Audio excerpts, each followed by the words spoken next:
The following is not intended to serve as medical advice. It is simply a personal experience with a medical condition. Hi, everybody. We're back. Hello. It's the GINCHY sisters. And we are here with our GINCHY GAB. GAB. That's where we talk and you watch.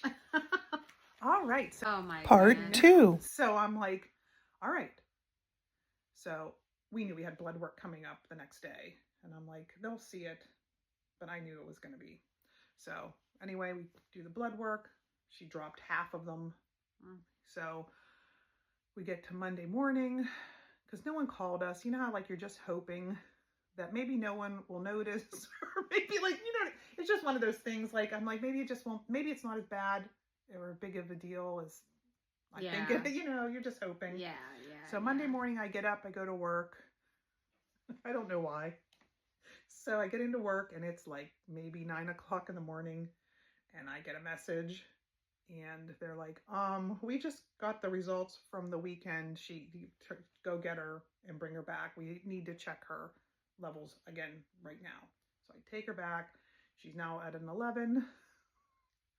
And she now has this very peculiar headache over the right upper quadrant of her head. So I'm in, thankfully, I took her to Wexford, which you're familiar with. So there's an outpatient and there's a hospital. And I'm like, we're not leaving because, so we were sitting on a bench between the two, knowing where we're heading. Contact the doctor's office. And they're like, you know, go back over to the ER, take her to the ER. There are so many people in the ER that day. I mean, so many. This is like a Wednesday or like a weird day. Is that a? It was a Monday. Okay. It was Sorry, a Monday. I know the days. It was a Monday. It was a Monday because I think the other one was a Wednesday. Okay, whatever. Yeah, the other one was Wednesday. Yeah, so it was a Monday. Everybody's at the ER this day. They put us back in the hallway. We weren't even in an ER room. And we're sitting there. And this is the first time where I started to get like that sinking feeling like in my stomach. And the ER doctor comes back and she said, okay, we're probably going to have to transfer her because we're not even sure that we have the meds she needs or that we should be doing the bone marrow biopsy here. And that was what just hit. Like, I was like, no one told me about a bone marrow biopsy. So now I'm just freaked out. She doesn't know what that means. Right. It all kind of worked out. They were able to keep us at that hospital. They did a CT, again, another, like her 5th one in a week. No bleeding. Yeah, no bleeding. Take her up to a room. We didn't know if we'd be able to stay there or not. It's such a beautiful hospital. It is a nice hospital. And I mean, it's nice. They were able to get her this special injection.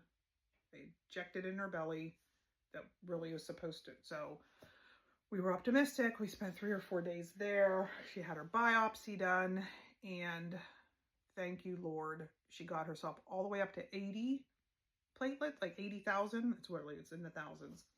So they let her come home. We went back and got blood work. She's up to 190,000. That's and great. That was yesterday. So she's now back on campus, and they don't know if this is a one-time mono-related thing, if it's something that might creep back into her life. Like, some people respond differently to this. It's called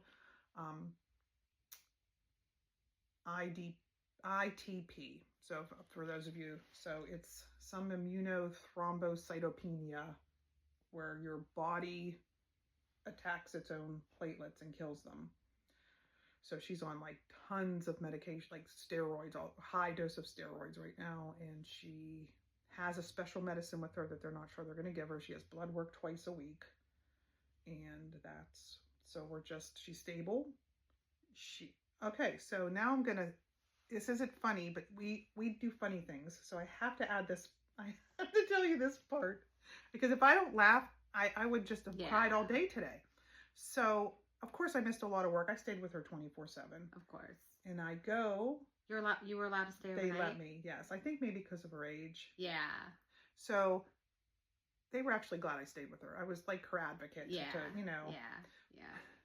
So she's been on this sweet potato kick where she cuts a sweet potato in half. She air fries it. She puts cottage cheese on it. She air fries it again. And it's like her favorite food right now. So she's like addicted to these. So I go to work today. Now remember, she was having issues with no blood clotting. And I get a phone call from my other daughter.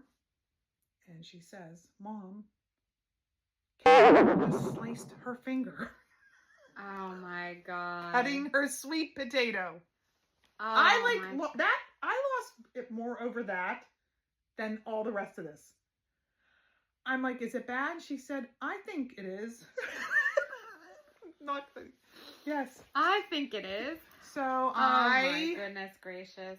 Get back in my car, come home, and again, to end a long story short, I just wrapped that sucker up because it had stopped bleeding. And I'm like, you know what? Well, that's a good sign. Yes. That's a very good sign. It clotted. That's how great I sign. looked at it. Very clean cut, very straight, very... She is not allowed any cutlery. I'm telling you. So, to finish this off, this was not her time to go because my mom's cousin Barb, who we love dearly, said this, and it really made me think and agree. If it was her time and God wanted her, he would have put her on that plane to Puerto Rico because she would have gone to the urgent care. They would have given her some cream for a rash. Like, you know what I mean? Who knows what they would have, like, I don't know. I'm just saying she could have easily got on that plane to Puerto Rico. I'm a firm believer that everything happens for a reason. And sometimes, like, you go in to the hospital or you go to the doctors for one thing, and if you didn't do this or if this didn't happen, then this wouldn't happen and you wouldn't have done this or that. Feel like so I think that you are correct. Yes, if she would have loved that urgent care, she wouldn't have gone to the ER. Yeah. She would have said, well, when I get back from Puerto Rico, if I still don't feel good. Yeah.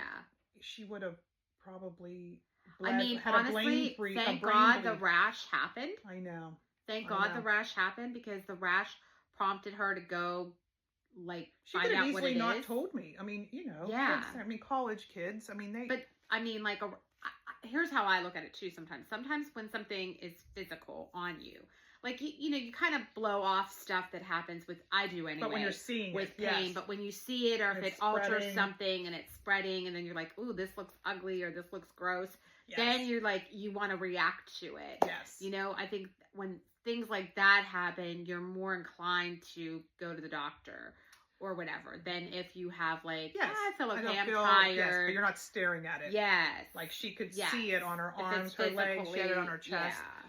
I'll even pop a little picture. I have pictures of it just so people can see what we're talking about because it's just a very unique looking thing. She had actually gotten it on the inside of her cheeks. And one of the hematologists had come into the hospital and said, it was a teaching hospital, and they came in and said that there are doctors in their career that will never see this inside someone's mouth. So they were all like on her, taking pictures of it, like looking at it, because they said there are not many people that it, I guess, shows up in the inside of their cheeks. I don't know. That's what they told us. Wow. So again, I'm not an expert. Like not an expert. But yeah, but they were all there with their phones with the lights and looking at her mouth. Very, very, wow. I mean, I didn't even know about something like this. Oh, me neither. If I did, I would have been petrified if I would have even thought she had mono. Yeah. They said, like, most adults have, like, even if you didn't have mono, that's why adults don't get it. Usually you get it once, and if you, like... I never had mono. So you may have been exposed to it. I mean, we just don't know. One of our friends had mono. Yeah, but, like, people don't even know that they carry because you can test if you've had it, or if you have the antibodies. Oh. Yes. In fact, Thursday, she gets tested to see if she still has active mono in her. They can see if it's still active. So she did have mono. Yes. So that was actually a funny little part of it as well. Because before they knew if she had mono or not. Thank God. I was so worried. Oh. Because, I mean, not thank God she had to go through this or mono, but I was praying. But when we found out she was positive for mono, we all took a big sigh of relief. Because I know. If it wouldn't have been mono, we we were afraid it could have been something. I know. Much worse. Yes. But it just really makes you, and you've been through so many hard things, it just really makes you have a bigger appreciation just for your support people, the people that just are focusing on what truly does matter in life, because sometimes we all get sidetracked, and even when, you know, big things happen, you know, like sometimes you need some of this to just focus you back on redirect what matters in life. I totally agree. And that this did do that for me. I just like nothing else matters but your health, your family, making sure everyone's okay. The dishes will get done, the clothes will get folded, right? The closet will get organized, like eventually. Eventually, yeah, right. It just and just not being there with your family, yes, and your support people. But I have a great circle of family and friends, and I felt all of the GINCHY followers out thank there. You. I mean, people that I haven't heard from, thank you. I was like debating whether or not to even share that, but I'm such a faithful person. I'm relatively private, even though we do this. I mean, I'm relatively private. With that. But when something like this happens, why not hold on to everybody? Why not reach out to just plus this story could help someone else who maybe never thought of that and never checked, or like if you show have that kids in rash, college and kids in the mono age group. I mean, just to be aware. I mean, I don't want to scare anybody, because honestly, her boyfriend also tested positive for mono, and he's fine.